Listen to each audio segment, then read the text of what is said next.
Hello, I'm Dr. Roger Elmer, Advanced Neurospinal Solutions, and the category we're going to discuss today is vertigo. What is vertigo? One of my patients asked about that, and so we're going to discuss what that is in general. There are lots of different kinds and categories of vertigo, but we're going to discuss the systems relating to it and what's really happening. The study of neurology is the study of how we take in our world, how we respond to it, and all the things that happen in between to make that response. And so when we think of balance and posture, and that we think of three systems functioning together in order to bring in information and to respond to the feeling of the world. So we're taking in three kinds of information, and this is a lot like riding a bike. We'll use that illustration in the very near future here, very soon. But the three systems that are in play are your eyes, your visual system, your labyrinthine system, which is a group of semicircular canals on each side that feel rotations of the head and movements of the head in a rotational type fashion, and the otoliths, which are underneath it, which contain the utricle and saccule, which feel translational type movements, and up-down to translational and the up-down factor.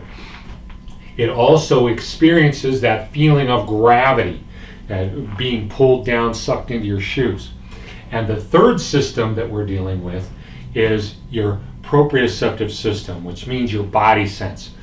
You're feeling it from the stretch on your muscles, from the compression on your joints, from the stretch on other joints, from the sensors within your ligaments, and that all of those proprioceptive inputs are sending signals to your brain.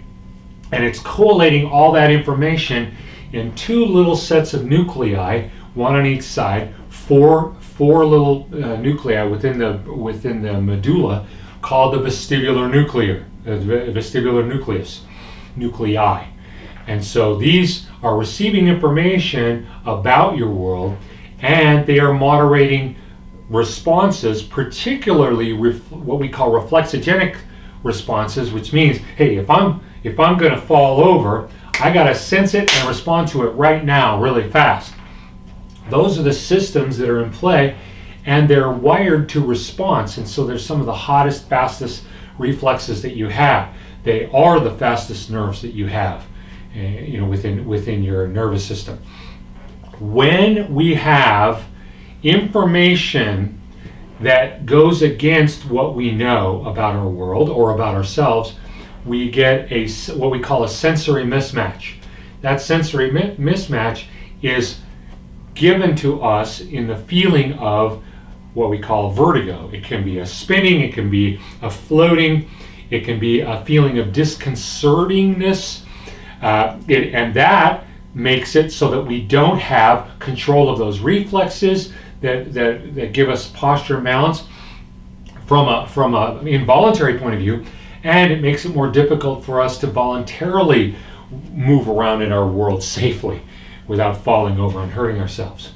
And so that labyrinthine system is in play. We actually get very little of rotation unless the head actually rotates. It's usually more what we call utricular, which means more in terms of translation and gravity, and feeling that gravity. And so when we walk, most of our movements in our head are the utricle and saccule rather than the semicircular canals. We might get a little bit, but it's very, very mild by comparison. Our eyes are huge inputs, and even though they're big inputs, they have a very high priority.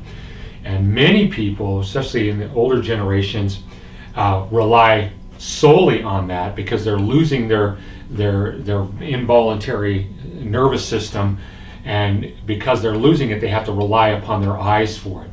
Those who have structure that's breaking down, they're getting abnormal information on where are they in space, and therefore they have less finite control of those systems.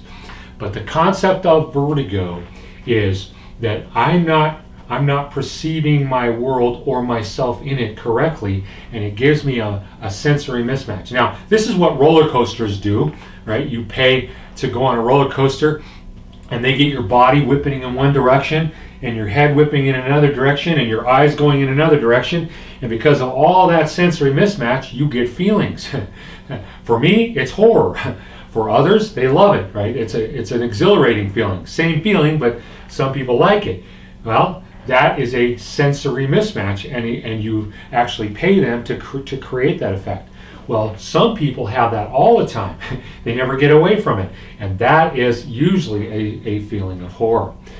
And so what we normally ask automatically of patients is, do you feel like you're spinning, or do you feel like the world is spinning? Can you see how that would be two different sets of pieces of information? How I perceive my world as opposed to how I perceive me in my world. Two different sets of pieces of information, and that all of that is very, very helpful. So, but vertigo is something that most of my patients that come into this office, they're so broken down, they've got some form of what we would term vertigo. Even if it's just I'm feeling disconnected from my world, I'm feeling a state of confusion. I go from a laying to a seated to a standing position, and I feel lightheaded, dizzy. Some people even pass out.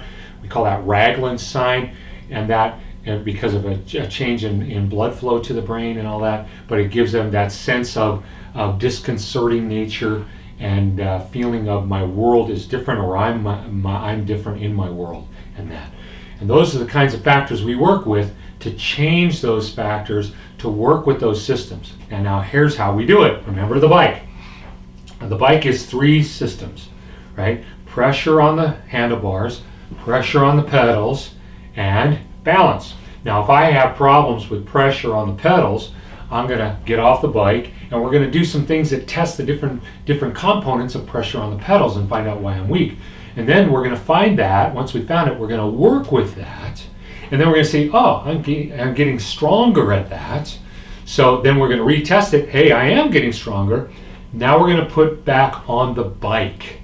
And as we get back on the bike, my biking improves, because that was my rate limiting step. That was the thing that was holding me back. So I get back on the bike, and I can bike better now. Now when I'm biking better, as I'm biking, I'm supporting the plastic change that I've created over time, the neuroplastic activity that we did to evoke the plasticity is now being supported. So every time I ride the bike, I am supporting the newfound change and that. And so that's how we work here at Advanced Neurospinal Solutions. We restore the reasons for the system to function properly, and then we put it back into the function. And that function is how I perceive my world, how I perceive myself in it, and how I control my body and within that world, and how I respond to my world. That's vertigo. Thanks.